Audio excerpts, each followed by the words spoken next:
This is a very sort of, and admittedly it's 2,000 years old, but a very sort of a vibrant call to arms, an urgent sense that, oh my God, we're living in an atrophying and dying ideology. We must become alive with Christ. We must change the world. And even the accounts that are given in there are accounts of people jailed and on trial. Now it sort of feels overtly and literally political. Hey, everybody. I've got a chance today to continue my ongoing conversation with Russell Brand. I want to talk to him today about the collective unconscious and about what it is, because I think we now understand what it is.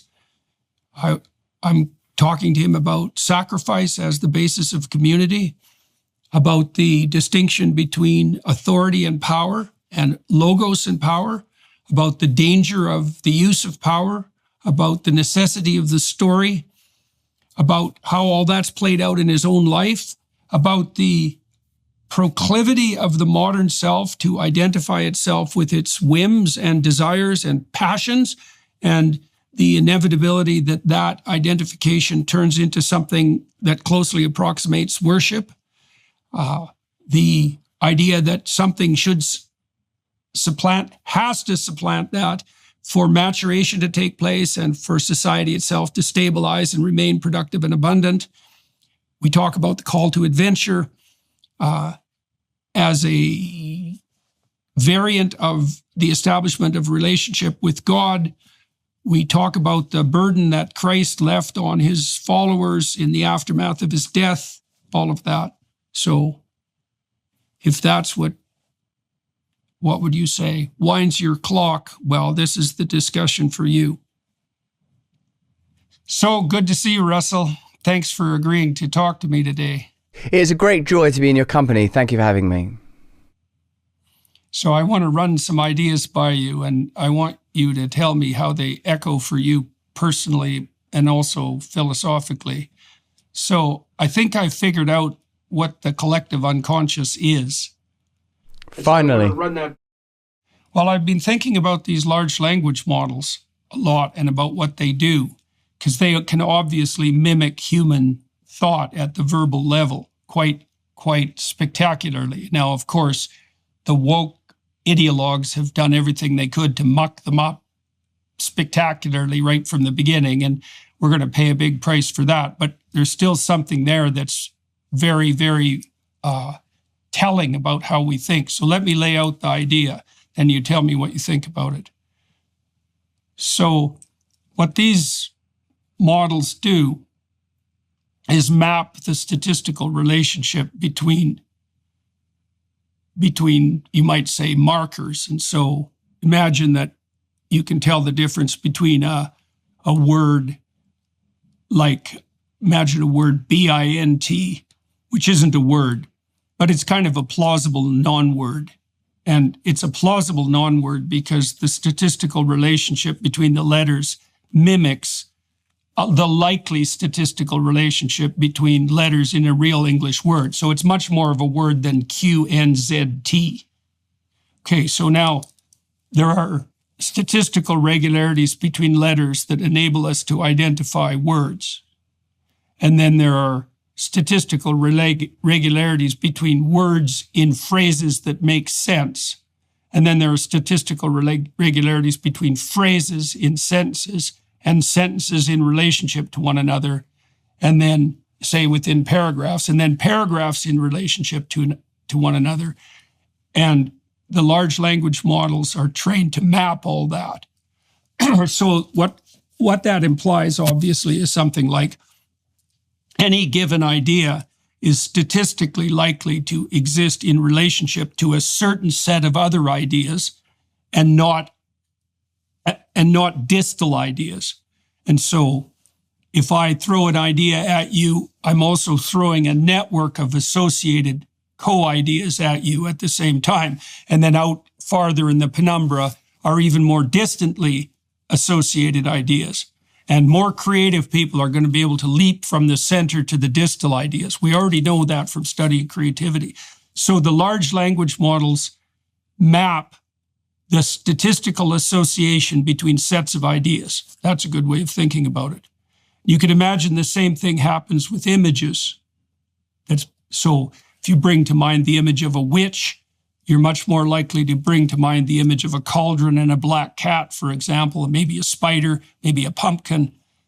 So the collective unconscious would be, take a given culture, the collective unconscious would be the statistical association between ideas insofar as that culture has represented the ideas. And that's mappable mathematically. And so a symbol would be something like it's a set of statistically associated concepts, right? Especially image-laden concepts in particular with regards to symbol. So it's a weight. What the collective unconscious seems to be is the system of weights between concepts through which we see the world. So, and that makes it a real thing. It makes symbols real because a symbol is a network of ideas with a core idea at the center. So, yes, how beautiful. Firstly, I wonder, with some of the areas we might, at least it seems to me that I ought address as occurring, are the difference between signifiers that are, of course, according to post-structuralist and to much of the work done by within semiotics, arbitrary and potentially universal, natural, or at least practical symbols.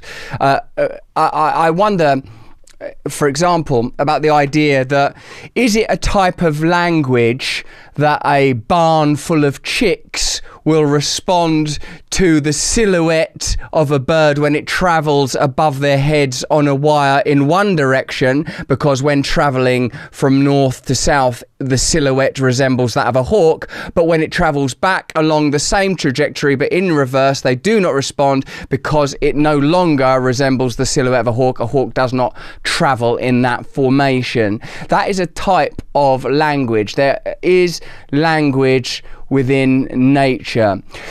This is the first thought. So you're referring to something. Yeah, okay. So that adds an additional dimension to the model. So then you might say that there are co-occurring patterns of regularity with biological significance that exist in some real sense outside the merely conceptual. And those are probably marked in the fundamental analysis by death, right? Because one of the other things I've been thinking about is that people ask me questions like, do you think God is real? And a question like that always begs the question for me is like, well, what the hell do you mean real? Like, what makes something real? And, you could say tangibility, although that's only one dimension of what makes something real. It's like, I think what makes things real in the final analysis is probably death. And in the example you used of the silhouette, which is a very famous example with regard to birds, the silhouette traveling in one direction, that signifies death reliably, right, over a very long span of evolutionary history. And any creature that didn't respond to that silhouette was at a much higher probability of being picked off. So then one of the things you might note, and this is where the postmodernists got things like dreadfully wrong and where the large language models have drifted into insanity. So imagine that there's a statistical relationship between concepts that's, okay, so then you might say, well, what gives that statistical relationship reality? And the postmodern types would say, well, it's just arbitrary cultural construction. But it's not, because there are patterns of relationships between events that are part and parcel of the world per se. And some of those need to be accurately mapped by the conceptual system or you die. And so I would say the ideas that ring most true to us, that grip us in this sort of archetypal way, are ideas that bear directly on our survival, whether we recognize it or not. They strike a chord within us. here's a good example. We'll shift sideways for a minute. I've started to understand why. So I'm on a tour right now, We Who Wrestle with God, and it's focusing on biblical stories. I'm trying to understand what they mean and then talk about that so other people can understand insofar as I'm able to. And one of the striking meta themes of the biblical library is the necessity of sacrifice, right? And so I've been trying to understand, first of all, what it means to sacrifice. It means to give up something that's desirable for something that's more desirable. It's something like that. It's something higher, and it's higher because it extends over a longer period of time, and it includes more people. And so, like, sacrifice is the basis of community. Well, why? Well, it's obvious, Russell, as far as I can tell. It's like if you're in a communal relationship, which is any relationship, obviously, then you're giving something up that's immediate to you to establish and maintain the relationship, right? So it's a sacrificial gesture. And once you understand that sacrifice is at the basis of community, the question immediately arises, which is, well, what's the most effective form of sacrifice? And this biblical story, Old and New Testament together, is actually an examination of sacrifice per se. It's an attempt to spiral down to the core of what constitutes, well, you might say, the sacrifice that's maximally effective, maximally acceptable to God. But it's something like what sacrifice is by necessity at the core of community. I also don't think there's any difference between that and cortical maturation, by the way. I think they're identical concepts because as you mature from, hedonistic, power-mad 2-year-old, what happens is that you integrate modes of attention and action that facilitate your longer-term survival, but also your inclusion within more and more complex webs of social community. That's all sacrificial. Good God. Now, there's a lot of Jordan Peterson 101. There's a lot of hits running simultaneously here, JP, because we've already touched on the idea of chaos and the necessary inevitable emergence of patterns within chaos. And it seems that you are positing to a degree that this chaos is analogous to perhaps the collective unconscious and some of the patterns that are emerging in AI models, even with the biases evident within them, are an indicator of how these patterns emerge within a container. And I suppose to say a container is to indicate that we're acknowledging an absolute. We've moved from this idea of a collective unconscious and patterns emerging within chaos into sacrifice, which is obviously another great Jordan Peterson theme, and as you say, perhaps the overarching theme of the Bible.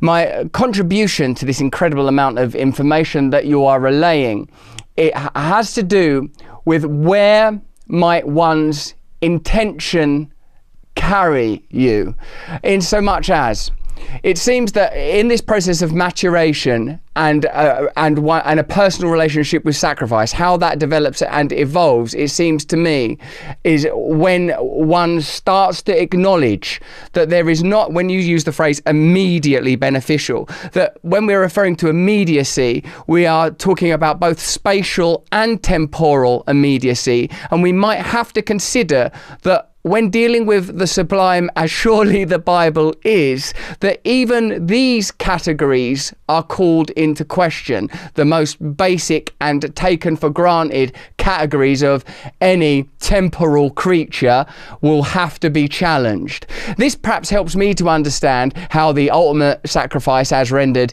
in the New Testament, and most I suppose would regard as the defining Christian image, the image of sacrifice, can tackle the complex idea of the pact that is made by the sacrifice of the man God.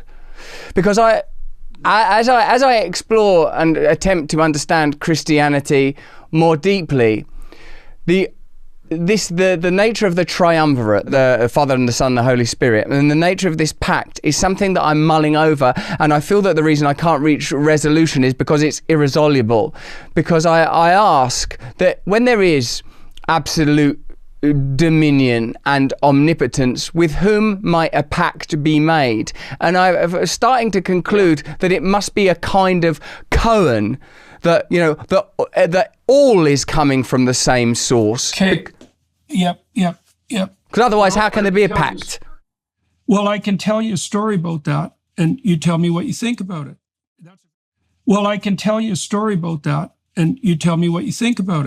That's a very good question, because the thing you're pointing to too, which is definitely the case, that the nature of the relationship between man and God in the biblical stories is covenantal, it's contractual, and it's relational, right? So there's an insistence that it's all of those. It's like the relationship you have with a being, even though it says explicitly in the biblical stories, in the background, so to speak, that God is beyond all categories of being and non-being. But on top of that is overlaid the insistence that, well, insofar as you're concerned, it's still going to be a relationship with something that's a being, or that's the essence of being itself. Okay, so why relationship? Well, there's two questions. Why relationship and why contract? Okay, well, let's think about work first of all, and what it means to work. Obviously, work is a sacrificial enterprise, because when people say they're working, what they mean is they're giving up what they or something within them would rather have happen right now if they had their druthers for some longer term investment, right? So then the question is, well, investment in what? Contract with what? And you could say, well, it's a contract with the community.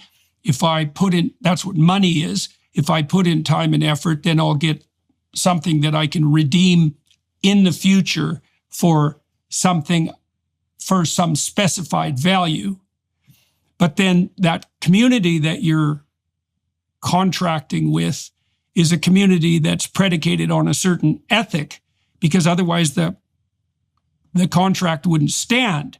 Like if the deal was, well, I can work and I can store something up of value, and then some ravaging mob can just come and take it. Well, that's going to take the spirit out of my work pretty damn quickly. You know, and that was probably the fate of most people who ever stored anything of value prior to the emergence of something like a complex sacrificial civilization, where envy, for example, was regarded as off the table. You couldn't just take something that someone had because you wanted it. And so the notion of work itself is the notion of a contract with the future. But the viability of that contract depends on an underlying ethos. Okay, so now let me tell you a story about what that contract, how that contract might be conceptualized. Can you tell me what you think about this? So I've been studying the story of Abraham. He starts out as Abram, by the way, A-B-R-A-M. So he has a different name, which is actually relevant as the story progresses. So Abraham has privilege in the modern parlance. He's got rich parents, and everything he needs is right at hand for him. I mean, it begs the question, of course, what is it that you actually need? But what Abram has is kind of like he's got the materialist paradise at hand. There's nothing that he doesn't have at hand whose absence would cause privation. So I would say he's a fully satiated infant. And you can think about that as a notion of utopia. It's the notion of utopia that Dostoevsky criticized, by the way. And what happens to Abraham, he's like 75, and the Spirit of God comes to him. That's how the story lays itself out, and says, look, buddy, you got to get the hell out of your zone of comfort. You have to leave your father's tent. You have to leave your people. You have to leave everything that's made you comfortable. And you have to journey out into the world. And Abram agrees to this deal. Okay, so as soon as he agrees that he's going to forego his infantile comfort, even though he's like 70 by this time, so he's a bit of a late bloomer, God offers him a deal. This is the covenant.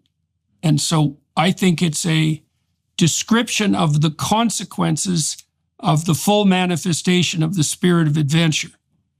So imagine that there's a spirit within you that calls you to a more profound level of development. It's the spirit that you would encourage if you had any sense, if you had in your children, if you had children. You're launching them into the world. You're saying, follow the spirit of adventure. Okay, so God offers Abraham a deal. He says, if you do this and you make the necessary sacrifices, then you'll live a life that will be a blessing to you. That will happen in a manner that will redound to your reputation. So you'll become known, but in a way that, in the right way to become known. You'll become influential and admirable in the proper manner as a consequence of undertaking the adventure. You'll do that in a way that will establish something permanent. So that's a dynasty with innumerable descendants because of the pattern that you're establishing. And you'll do all of that in a way that's maximally beneficial to everyone else. So the case is being made in that story that there's no difference between the direction that the spirit of adventure orients you and the provision of plenty psychologically, socially, and over the longest possible span of time. And that's the covenant. And so the notion would be that, and this is what is portrayed to Abraham, is that there's no better possible way of conducting yourself psychologically or socially, all things considered, while in this story, then following this voice that calls you out into the world. Now, when Abram does go into the world, all hell breaks loose, right? He encounters famine and tyranny and war, and that calls on him to become increasingly more than he is. Every time he has a new field of adventure that reveals itself in front of him, he's called upon to make a sacrifice. He has to change. He has to let go. He has to abandon the parts of him that are no longer appropriate to the new situation. And he does that intensely, so intensely that he is eventually rewarded with a new name, which is Abraham, instead of Abram. He becomes a new person. It's a good way of thinking about it. So, and then, well, obviously Abraham is called upon to make an ultimate sacrifice, which is the sacrifice of his son, Isaac. And that's part and parcel of the notion that everything that you have is to be offered up to the thing that's highest that pulls you forward. It's something, and that's what God is. That's part and parcel of the story. It's a definition of what's to be put in the highest place. That's a contract. I got it. I like the mirroring of Abraham's sacrifice in the Old Testament and the sacrifice of Christ as the apex event in the New Testament, that there is an inversion of that principle. I enjoy too the idea that the endowment of spirit and the spirit of adventure is the maximal principle of a great father. I enjoy this idea very much as well. And I was wondering, Jordan, whilst you were speaking about the values that may entail, because a little earlier when you were talking about money being sort of one of the establishing principles for community and the way that values can be maintained and community can be maintained, and you said it's an expression of ethos and a demonstration of ethos. I feel that one of the contemporary arguments that rages, that you often find yourself significantly and visibly placed on one side side of, is the idea that sort of this ethos and these values have become co-opted over time. Now, I know you often talk about how sort of that conservatism versus progressivism is a necessary cultural tension, and you know that many of your detractors and opponents would easily and definitively use the phrase word patriarchy to describe some of these relationships and what they have culturally endowed, and what perhaps they would argue we as men are oblivious to some of the components that are packed into that. What I've come to query is the impossibility of perhaps the equality that it is stated they crave within that framing, i.e. that something that comes from this, forgive the literalism, Genesis would always have to be expressed in this manner, and to create a paradigm that represented a true expression of the divine feminine, it would have to be a different paradigm altogether. This is interesting to me, bearing in mind what you've said earlier about AI being a sort of a conglomerate, an aggregation that could be mapped onto our understanding of a collective unconscious, i.e. archetypes emerge out of patterns observed over time. But what fascinates me also, because I feel it might be practical, for surely as a theology evolves from the Old Testament into the New Testament, is there a sense, without yielding what territory might be inferred to Islam here, if we were to continue the trajectory to the insisted final prophet, that what we are offered in Acts, for example, in the immediate era after Christ's death and resurrection, is that the kind of divinity endowed by the second covenant, God's reversal, inversion and return on Abraham's sacrifice, might become not ubiquitous, but at least accessible to many, that we will perform greater feats than he, that you, my apostles, will perform greater feats, that as he has sent me as his apostle, I send you as my apostles. I read Acts again recently in some easy, accessible, almost slang version of it. In fact, a man who shares your surname, Eugene Peterson's book, The Message, and what I was struck by in this version of Acts was the vivacity, the lividness and vitality of the book, and how the sense of urgency of Christianity, that it, think of the critiques that are often slung in your direction. Conservatism, it stayed.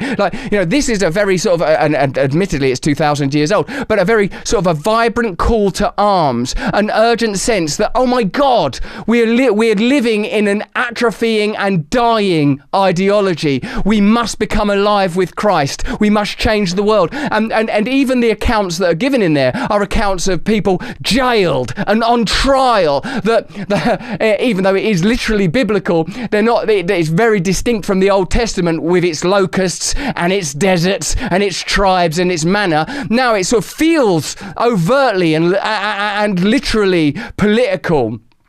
So what I'm saying is that somehow, between these two sets of books, and I don't know how arbitrary that taxonomy is even, Jordan, obviously it must be an area of your expertise by now, having sort of watched the incredible content you've generated around it. Has there been a significant reversal of charge? And what is that charge? How are we endowed with that charge now? At the point when you have Richard Dawkins saying, I am culturally Christian, are people starting to recognize that there is that this is not just a remnant ideology, this is a living thing that has been discarded? I listened to that Bishop Barron who you had on your show the other day talking about ethereal angels, and I thought, yes, the religion that I am interested in is not a precursor and a parallel to psychotherapy. It is a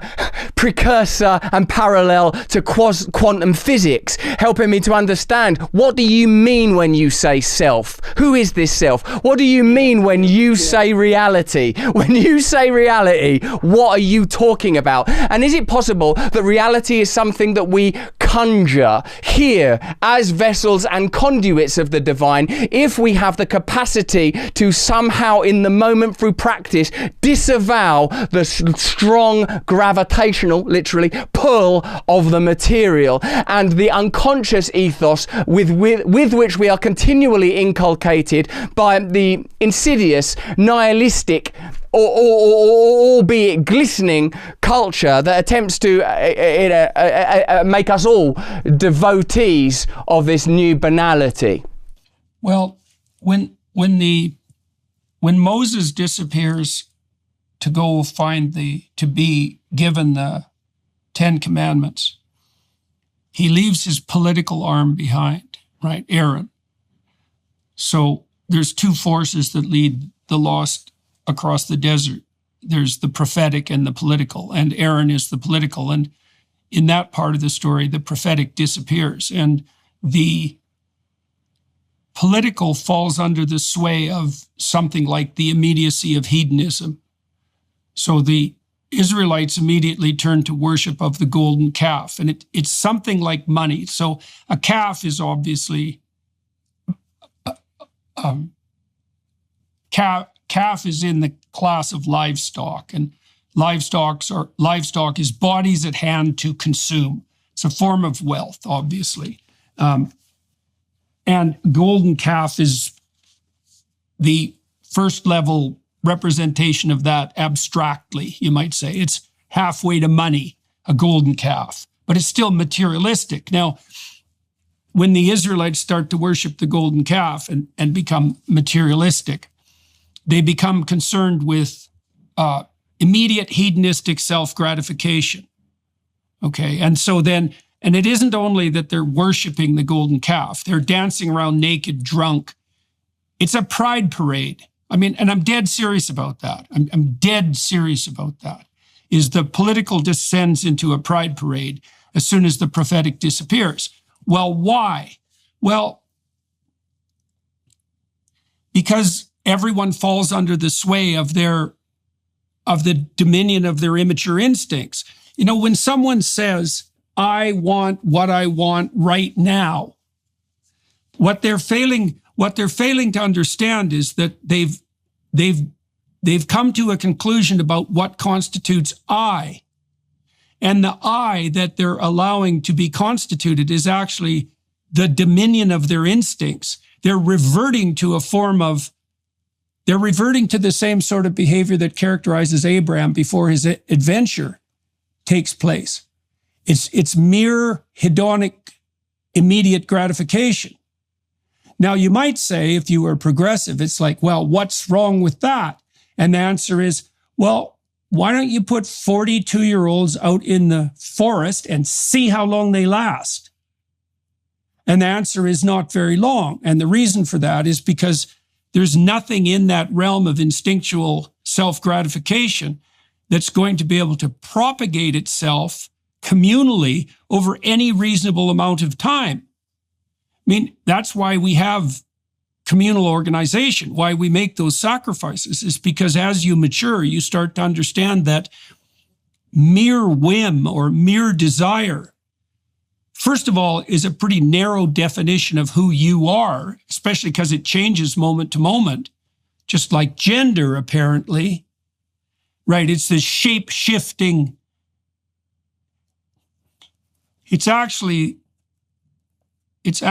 an a priori decision about what to worship. Like if you're a pagan, for example, and you're polytheistic, for example, all that it means is that it doesn't mean you worship nothing. It means that you identify yourself with your instinctual desires. You define I as whatever desire rules at the moment.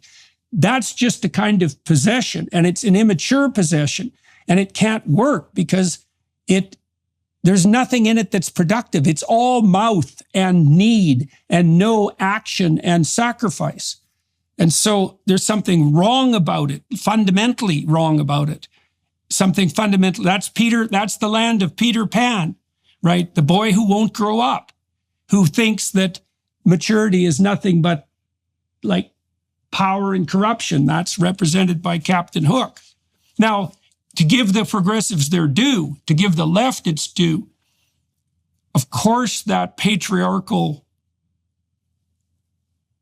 structure that is predicated on sacrifice can become corrupted, co-opted, gigantic, right? Lumbering, blind, willfully blind.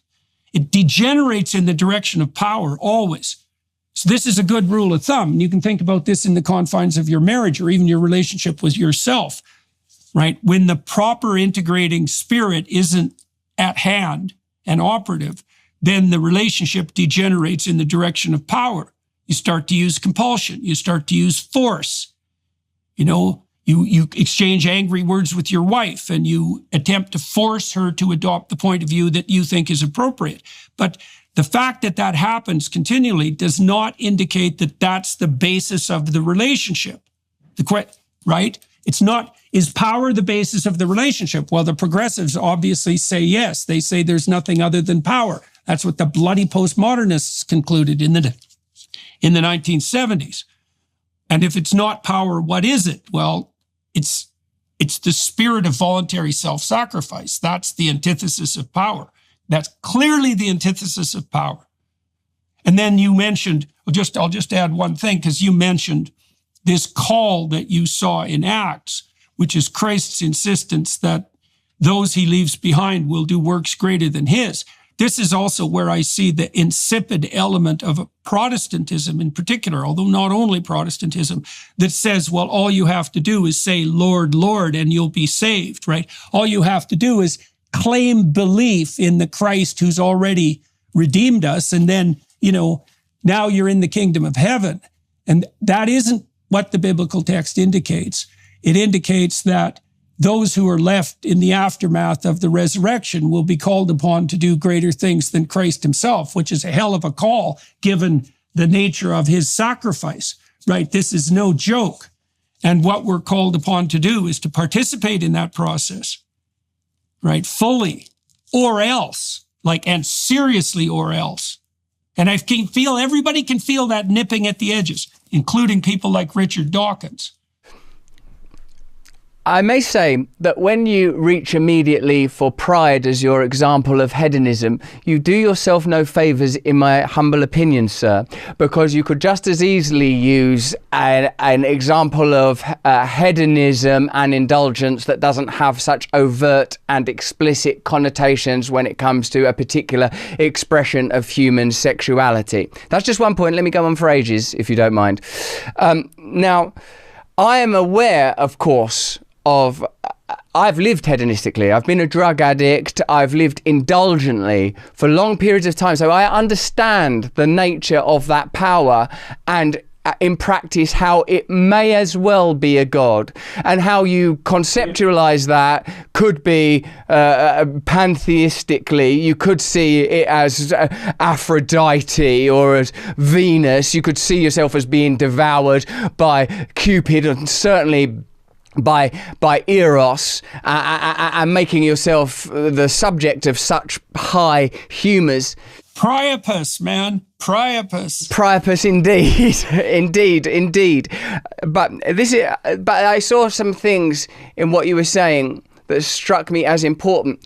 That when you were saying that, of course, when we default to making the self our deity, the sovereign being that which is currently charged, whichever instinct is at the wheel, whichever instinct is in the driving seat, that will become sovereign at that moment. If you have no recourse against that, if you have no principle, if you have no path, if you have no Tao, if you have no Christ, if you have no way of breathing and living God into being, then you will default to the instincts in conjunction with cultural influence. Those will be the two poles that will generate patterns as surely as if they were magnets on iron filings. And for there to be any charge at all, there must be polarity.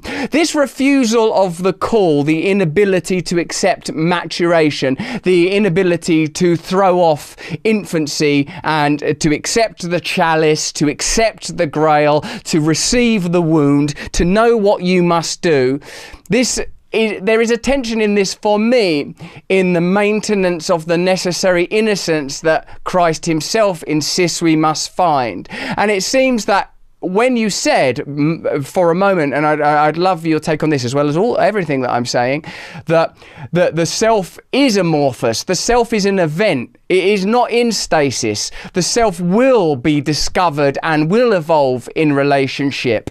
Then indeed, we do lend some credence to those who say these two categories of maleness and femaleness, or man and woman, do not suit me.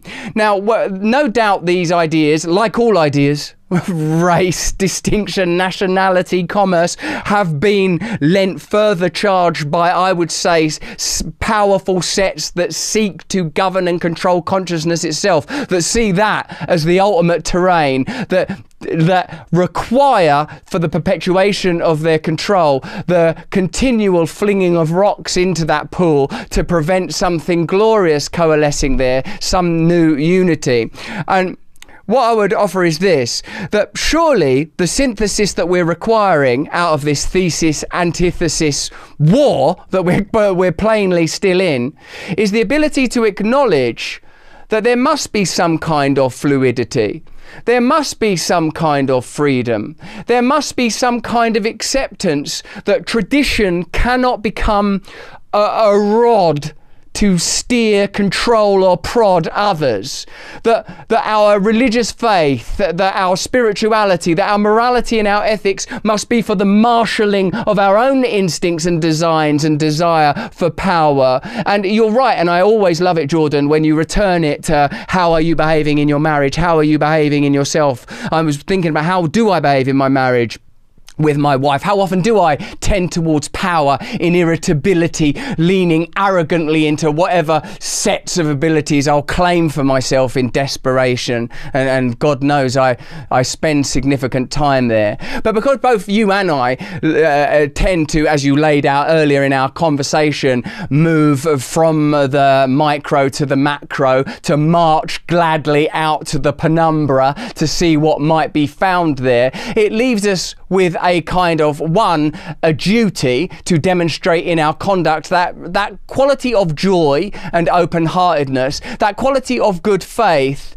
And I feel that perhaps the next marker of our progression might be when we can say, well, what is it that is of value in these ideas that are emerging out of post-structuralism? The sort of this willingness to cast out even nature. Even the body I'm born in isn't me. Nature itself isn't real. To hell with the sun. To hell with Jesus. To hell even with my own chromosomes. Neither the crucifix or the why are of value in the final analysis.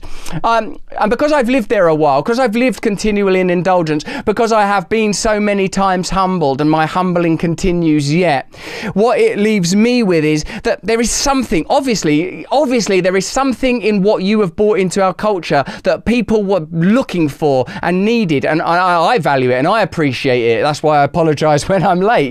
Tidy your room, man. Arrive on time. Stand up straight. But there is also something that I am, before I was an Ouroboros, consuming my own self, and now I am more porous, looking for ways to be open to solution. And and I feel there is something we have to deliver. I think that there is something that we have to deliver, and I think the fissures and fractures are emerging now. The possibility exists now for even, say, your most vehement and vocal detractors to recognise in you what you have brought to the conversation that is true, and for us to recognise what they have been saying that is accurate, that is correct, that is worthy of being heard. And I would say that sort of if you just casually, maybe out of habit, use pride as the example, that instead of the many heterosexual and normative ways that people are equally indulgent and sort of lost and adrift, and I know those worlds because I've lived there, then I think that we're not affording ourselves a pathway through this that would be beneficial. Okay, so I'm going to, you asked really, I think, two fundamental questions there. One had to do with the nature of authority and force, and the other had to do with fluidity. Oh yeah, there was a third one, which is what did the postmodernists bring to the table? Let's start with that. Well, here's one thing they got right. We see the world through a story. That's true. That's revolutionary, that truth. Right? And I think the science now points extremely strongly in that direction. The AI systems are trained in accordance with that notion. All the great psychologists of perception that I've studied and talked to have concluded the same thing. We see the world through a story. The description of the structure that we see the world through is a story. And we have to weight our perceptions. That goes back to that collective unconscious idea that we started with, is that we see the literal things we see. Our perceptions themselves are a function of that weighting process. They're a consequence of a narrative process. And so the postmodernists got that right. And that's why we have a culture war in part, because we're trying to work something out that's very deep. We see the world through a story. Is the story one of power and tyranny? Well, the answer to that is, to a large degree, unfortunately, but not fundamentally. And that's where the postmodern lefties go so terribly wrong, because their insistence is that the world is a battleground of power. And there isn't a more dangerous conclusion that you can possibly draw than that. Now, you still have to give the devil his due. So I'm going to consider briefly the story of Moses. Okay, you talked about the rod of authority, right? It's to be used sparingly. Well, Moses is the archetypal leader and the main figure in the Old Testament, arguably speaking. And he has the flaws of the leader, even the prophetic leader. And the flaw is the proclivity to default to power. And he does that quite regularly. In some of Moses' actions are the kinds of consequences and motivations that someone like Dawkins would point to and say, a God who would produce a motivation that evil is not a God that I'm willing to abide by. Now, he says at the same time that he is a cultural Christian. So the situation is complex and people are starting to wake up to that fact. But Moses, his pattern of failure, his Achilles heel, is to use power when he's called upon to use invitation. And this is actually fatal in the final analysis. So in Numbers, which is where the story of Exodus basically concludes, Moses has shepherded his people through the desert, which is where you end up with when your tyranny crumbles, right? You end up in the desert, which is why people don't like to let go of their presuppositions. Anyways, he's shepherded through the desert basically for 3 generations, and they're on the border of the promised land. And the Israelites run yet again out of water, and they prevail upon Moses to intercede with God to provide water. And God tells Moses, there's some rocks nearby. You go tell those rocks to deliver the water. You go speak to those rocks properly, and they'll deliver the water that will save your people. And Moses goes to the rocks, and he hits the rocks twice, not once, but twice with his staff. Now, this staff, this is the rod of Asclepius. This is the flag you plant when you establish new territory. This is the liana or vine that connects heaven and earth. It's the staff that defeats the staff of the court magicians. It's the staff that turns into the serpent that eats all the other serpents. This is a major league staff, right? It's the authority of Moses. And he uses authority when he's called upon to use the logos. That's his sin. And the consequence of that is dire. Aaron, so the political arm, dies, and Moses is forbidden from entering the promised land. And so what's the rule there? The rule is, to the patriarch, let's say, the rule is, do not use force when you could use invitation. Don't fall prey to that temptation. Now, the left looks at the patriarchy and says, nothing but force. It's like, wait a minute, guys. nothing but. That's a bit too extreme a claim. You mean nothing but? It's like, okay, why the hell are your lights on? Look around you. You think all of that's a consequence of force? Do you think that's all of that productivity, all of that life more abundant, all of that material wealth? You think that's a consequence of nothing but force? You think your marriage is nothing but force? You think your family is nothing but force? You think your community, your friends, all business relationships, that's nothing but power, is it? And why am I supposed to believe that you're not saying that just to justify your own use of power? Because that's how the radicals, that's how they operate, as far as I can tell. It's like, well, the world's just a battleground of power. And the only thing important is who has the rod. And that's a big problem, because no, that's not a solution. And there's a lot of self-service in the claim that power rules. It's very, very, very dangerous. Now, if it isn't power, what is it? Well, it's the antithesis of power. When Christ is the third temptation that's offered to Christ when he's in the desert and he encounters Satan is the temptation of power. And so which he refuses. And so we can derive from that the idea that the pattern of Christ's life is the antithesis of power. And what you see in that life is the constant refusal to use force no matter what, right? And the Roman soldiers make fun of him. They say, well, if you're the Son of God, why don't you come off the cross and lay the landscape to waste, which is, at least in principle, within the purview of possibility. And the answer is, well, you're not allowed, in the final analysis, you're not allowed to use force no matter what. Right, invitation, logos, not force. And that seems to be tangled into this idea of voluntary self-sacrifice as the antithesis of power. Perhaps then, Jordan, what we might explore is something that I think I heard Emmett Fox describe, was that were we to be invited to save but one soul or entire material empires, we ought always choose the soul. And I suppose also in the Bhagavad Gita, choose Krishna above all the artillery and armory in the world and the greatest weapons available. Choose only Krishna, choose always the divine.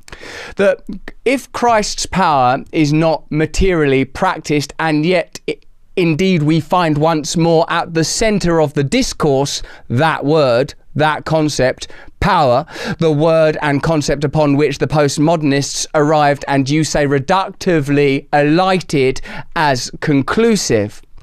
I wonder, might we consider that where this battlefield ultimately resides is internally, for surely Christ's actions indicate that his power is in self-sacrifice and in inaction and in the refusal to implement force.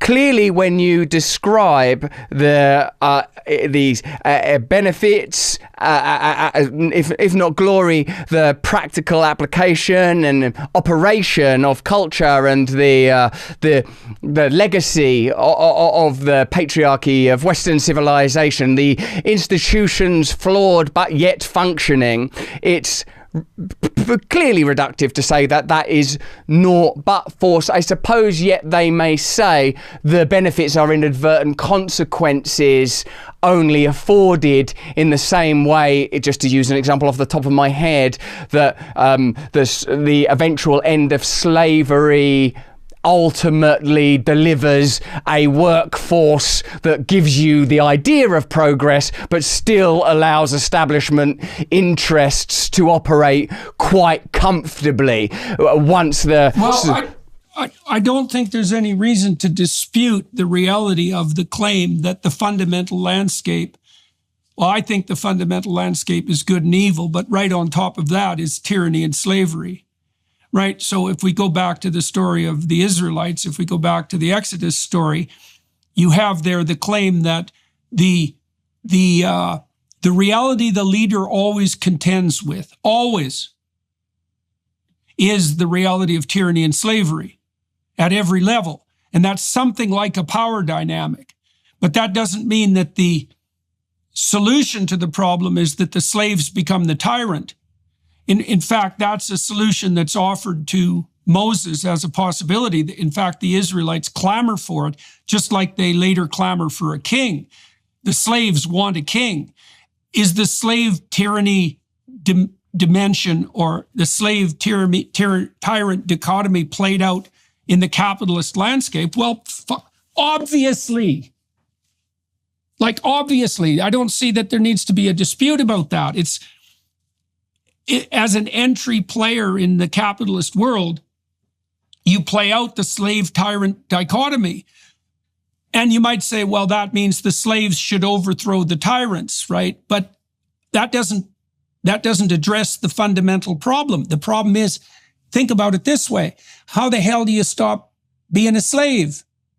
Well, a slave to what? Well, we could start, you already described this to some degree. How about you stop being a slave to your own goddamn whims? Right? Exactly how is this battle to free yourself from slavery to be undertaken? Well, we're going to restructure the entire economic system. It's like, oh, you're going to do that, are you? You're going to do that. You can't even make your bed. You're the prisoner of your own whim. You're a slave to your own desires. There's nothing to you. If you did manage the revolution, the monsters you release would take you out so fast that you wouldn't have time to think, and it wouldn't be pleasant. And we've seen that time and time again. The solution to the slave-tyrant dichotomy isn't political revolution. So you see that reflected again in the Passion story. The mob that's upset with Christ is upset, at least in part, because he refuses to play the role of political revolutionary. And so, because that's not the way out of the slave-tyrant dichotomy. The way out is to stop being a bloody slave. Now, how? Well, I think that's partly the pathway of maturation, isn't it? Is that it's voluntary service to a higher good. It's something like that. This is what God tells Moses to tell the tyrants and the Israelites. And we always get this wrong. We always forget the second half of this. So this is a civil rights shibboleth. Moses tells the tyrant, the Pharaoh, let my people go. That's Martin Luther King, but that's not what he says. He says it 10 times, just in case you didn't catch it the first time. He says, let my people go, so they may worship me in the desert. And that means to establish a particular kind of relationship outside the tyranny, in the wilderness, that, well, it speaks of the responsibility of each person to take on the existential burden of existence, voluntarily, right? To become a locus of authority and responsibility themselves, because otherwise they abdicate that responsibility to the tyrant.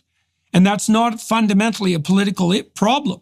It has political ramifications, but, your decision to become a father, that's not a political decision. And your ability to be a good father is also, that's not a political choice. It's something far deeper than that. To the degree that you're a good father, which is an abstract role, hence the name father, you're going to be a conduit for the spirit of, for the benevolent spirit of your ancestors. That's a perfectly reasonable way of thinking about it. You're going to let the spirit of the Father pour through you and occupy you, right? And that's a form of worship and subordination. It's not power.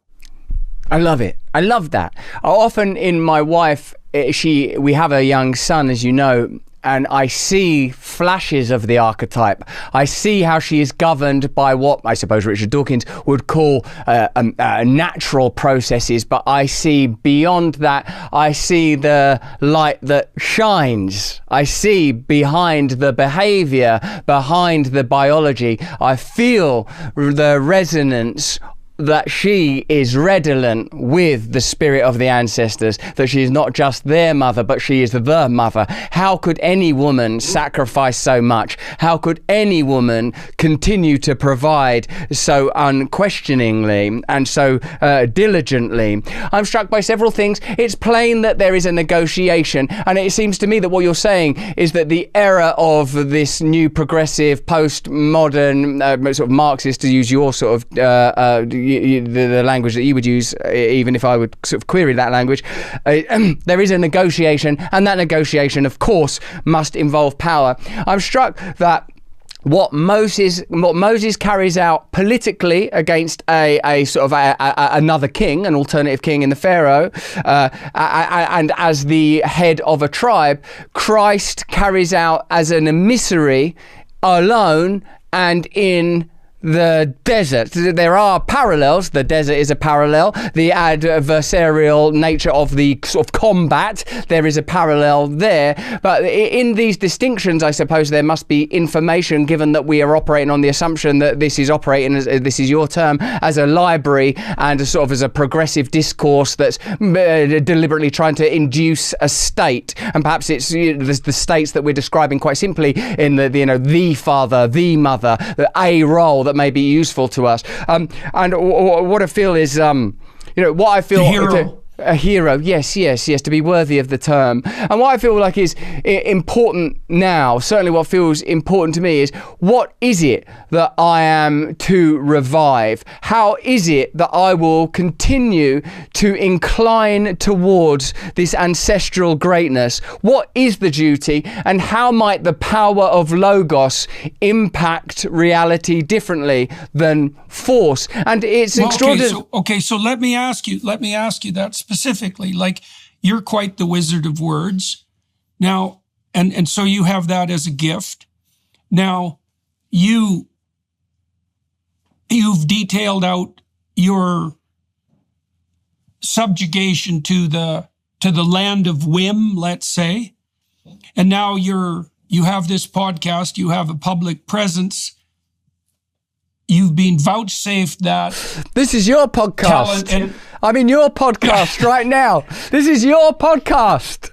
So now we're getting somewhere. When it becomes an absolute amorphous podcast where the father and son don't even know, because the spirit is so abundant and all immersive that we don't even know who's Moses, who's the Pharaoh, who's Jesus, who's the serpent. Now we're getting somewhere, baby. Well, so it seems to me it's all of our podcasts, Russell. So it seems to me that the simplest place for people to start with regard to finding their pathway forward is to be very careful with their words. And I want to know something personal from you. It's like, I believe that what you're doing on your podcast is attempting to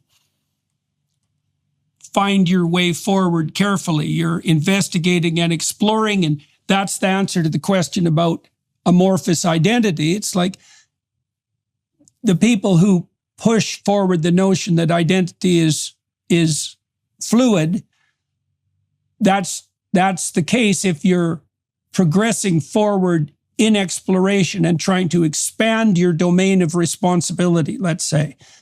It's not true if what you're doing to be fluid in your identity is the abandonment of all responsibility whatsoever, right? So, and those can look casually very similar. Now, I want to know from you, it's like, what is it that you're doing with your words when you're doing what you should be doing? And what's the consequence? What's been the consequence of that for you and for your reputation and for what would you say, for your dynasty and for everyone else? It's the same Abrahamic question. If you use your words properly, I mean, first of all, do you? If you do, why? When you do, what happens? How do you know when you deviate from that? And what do you think your responsibility is in that regard? Thank you.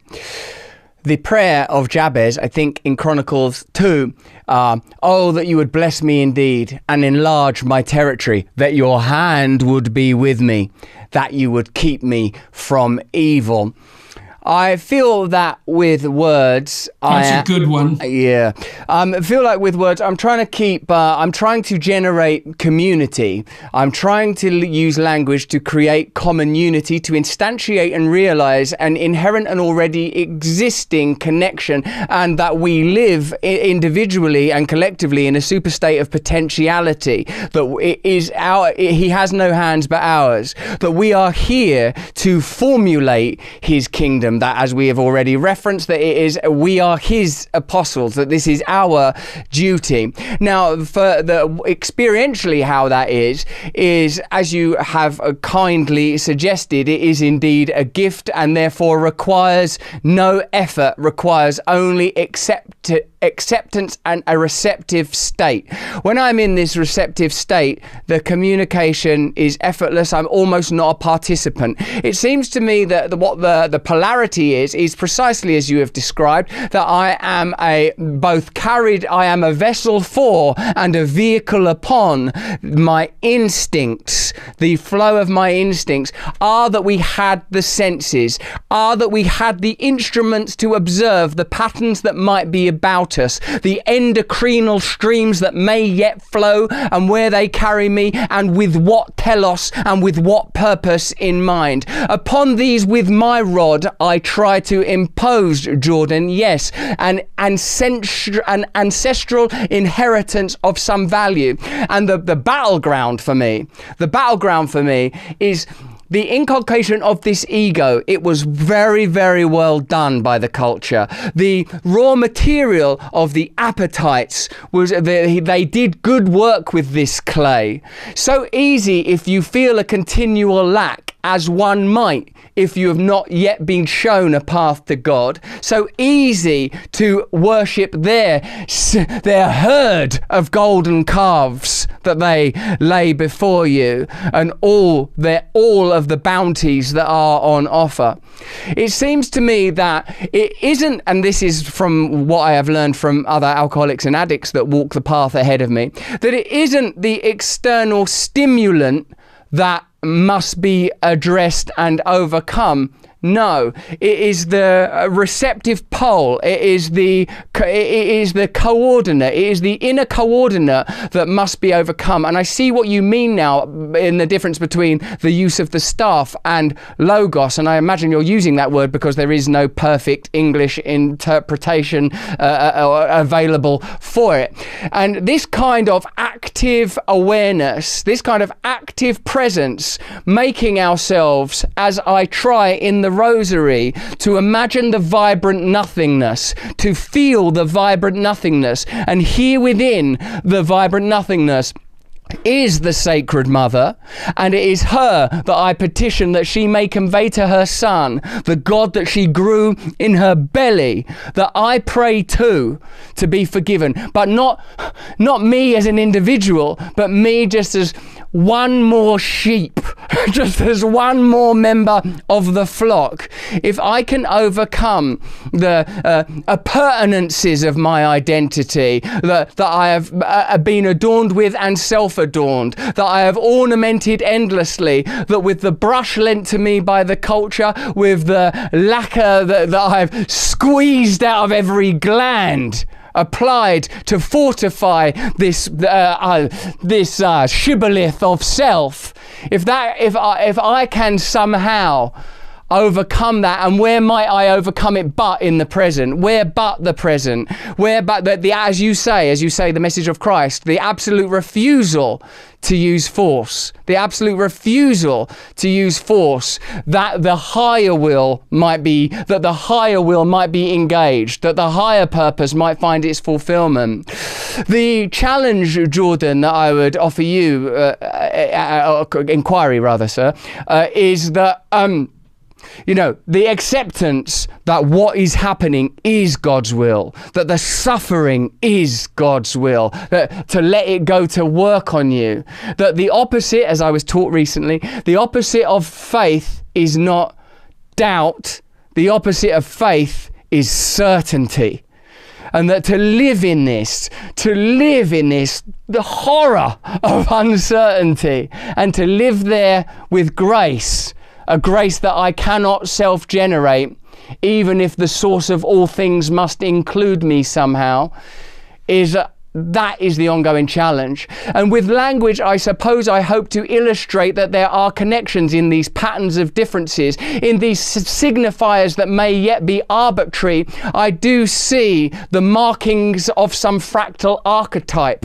Perhaps the success of the language that we're currently using is meritocratic, maybe in its jagged consonants and flowing vowels, in its labial fricatives, in its linguistic grace. There is something akin to truth emerging if we will just allow it. Well, so let me ask you something that's more personal than this is my observation, and you tell me if it's accurate. So you've talked about being spectacularly successful in the land of hedonistic whim, let's say, and you've discussed, well, you were kind of an icon for that, right? And a model for that even. And so, you're emblematic of that, of the success of that approach, but that didn't work for all sorts of reasons. And so it seemed to me that you wandered out of that landscape into a kind of amorphous mysticism, but that's become more targeted, and it's become more targeted in the Christian direction recently, particularly perhaps in the last year. Is all of that accurate? Yes. Is there any? Okay, that is accurate. Okay, so what do you make of the fact, and you talked about the rosary specifically just now, what do you make of the fact that that journey out in the desert of mysticism, let's say, is well, I think the same thing is happening to you in some ways that's happening to people like Ion Hersey Ali and to Neil Ferguson and to Douglas Murray and to Tom Holland and also to Richard Dawkins, is that there's a recognition emerging that there's something in the midst of the mystic, let's say, down in the depths of the metaphysical, that speaks of something that's much more Christian than any of us would have possibly imagined, let's say, 15 years ago, or even a year ago, for that matter. And I'm wondering how that's making itself manifest specifically in your life. Like, how is this mysticism that's obviously part of your nature, that was probably what was pulling you, at least in part, in the hedonistic direction to begin with? That was somewhat desire for communion with the spirit of Dionysius and Bacchus, like there's a call to self-transcendence in a kind of radical hedonism, that's for sure. And so it's just not the optimal ground, let's say. It might be better than rank cowardice, however. Yes. It was William Blake who said, wisdom through excess, and there's something to be said about that. And that's also echoed in the tale of the prodigal son, by the way. It's something to wander in the vast wastelands of the hedonistic world successfully and then come home. There's something to be celebrated in that, even though you're going to pay for your bloody sins, that's for sure. Even though they may have been necessary and even desirable in some bizarre sense. So in your life at the moment, it looks to me like you've taken a Christian tilt. Like, what the hell do you make of that? And how do you know that that's just not another form of self-aggrandizing falsehood? Well, just when you think you've thrown the devil out, there he is again, all dressed up. Yeah. But somewhere to go. Well, I see Joseph Campbell as a kind of a sort of deputy to Jung's principle, and I like how Campbell says in the end you might likely explore the native ideology and theology. Now, I know that's sort of somewhat fast and loose, given that I'm in Northern Europe, and the Nazarene was hardly springing forth from Essex Greys on the Thames side. Right, an important point to make. Western. It's like, yeah, not exactly. Yes. How it has felt as almost as if something that felt so parochial and prosaic because of the because of the delivery systems of it's ordinary, it's abundant, it's these grandmas at a bus stop, it's the drab intonations of a vicar in a parish, it's the apologetic Church of England, and I'm not attacking the Church of England, but where you feel that they might almost be afraid to mention God in there for fear of stepping on somebody's toes. He's in the broom closet. He's underneath the mop. So, yes, definitely.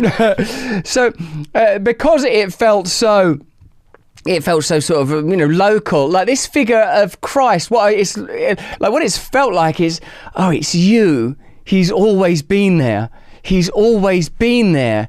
There is something in this that is not that, as you obviously are exploring as well as rather beautifully illuminating for us, there's something in these texts that is about inducing states, and as whenever ultimately a rational idea issued through language, in poetics, through poetics, when you induce a state beyond what is literally encoded, when you invite somehow that you reach beyond what is presented linguistically, it seemed to me somehow that in returning to this, in returning to the Bible, in returning to Christ, indeed it does feel like a return, doesn't it? Rather than a novel discovery issued at the shore by a missionary who doesn't know whether he's going to get a pat on the back or a cauldron to swim in at high temperatures. It's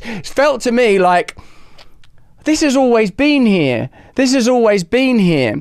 I'm of course enjoying C.S. Lewis's approach because I am a product of cultural atheism, materialism, hedonism, and yes, a child as much of Jim Morrison as William Blake, of like that this is about the Dionysian, the Bacchanalian, this is about empowerment, sex magic, the glory of it all, the abundant glory, throwing off the liminal and the limiting.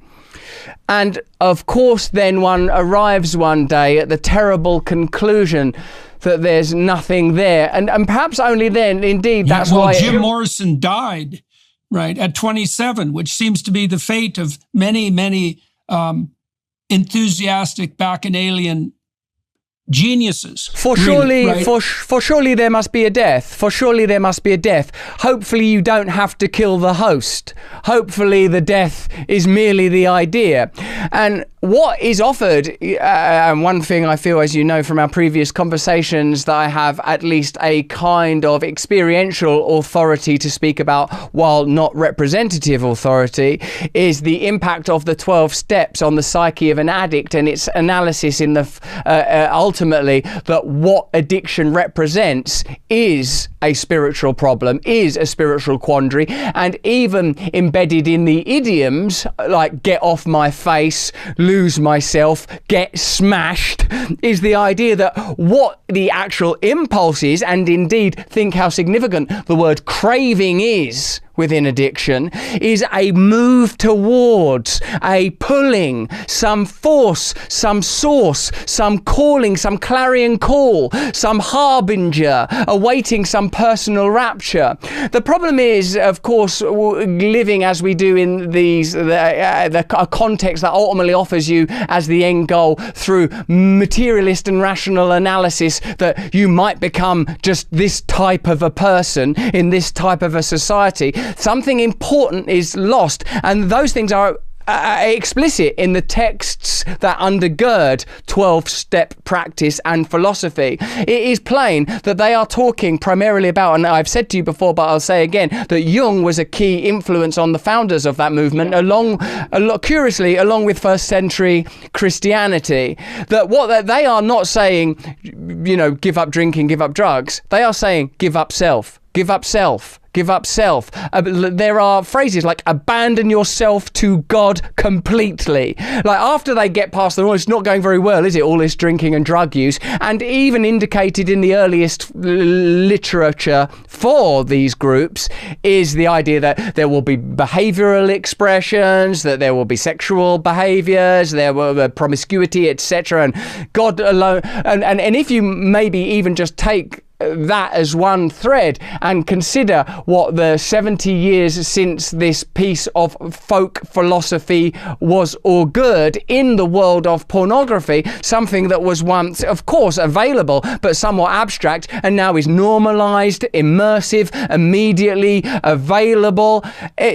It seems that the environment is encroaching. And this reminds me of something sort of important I want to say. Of course, anyone that explores it is the reason the prodigal son is important is because like if someone's telling you you don't want to be doing any of that, and it seems that it's born in prurience and an inability to attract mates, well, what's the value of that testimony? But someone that's come back from there and says, well, give it a try, but it didn't work very well for me, it is, I think, is a more powerful testimony to deliver. At least it seems to me that certainly that is the testimony that has affected me more. But what is difficult to avoid, I feel, Jordan, is the sense that not only is there this, and it's something you touched upon earlier.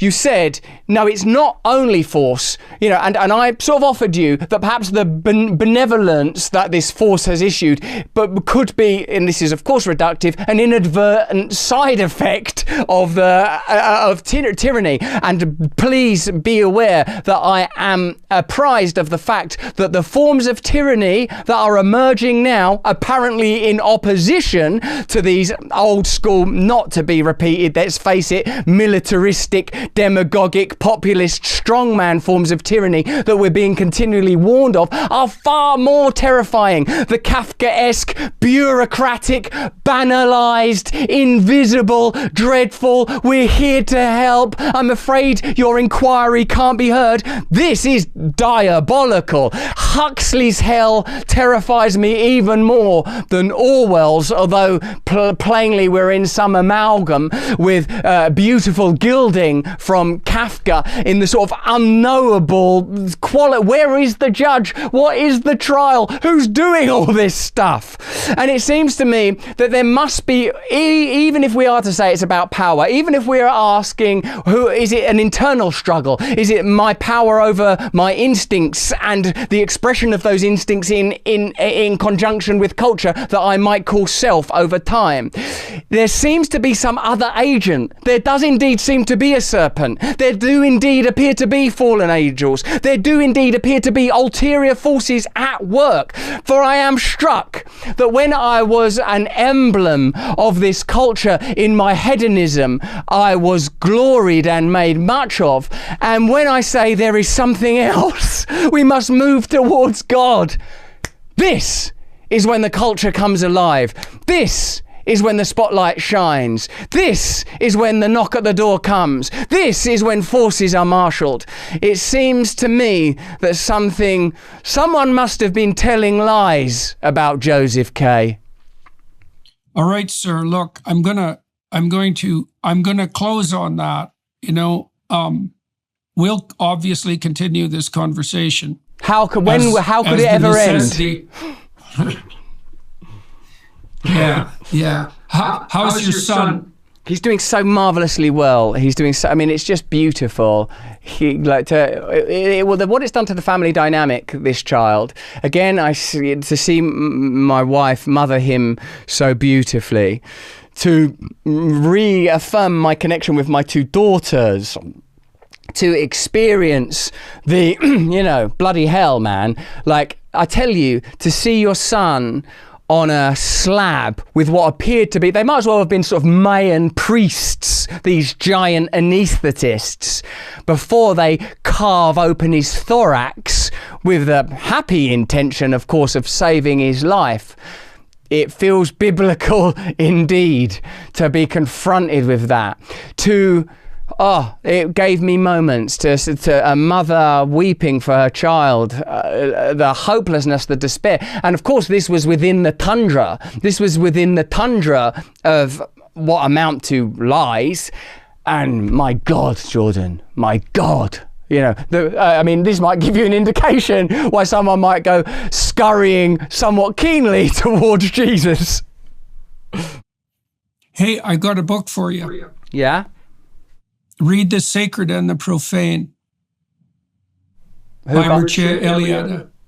Yes, sir. Yeah, he was a big influence on Campbell too. And Eliade is a real genius. He's a real genius. Very short book, punchy as hell, deadly book.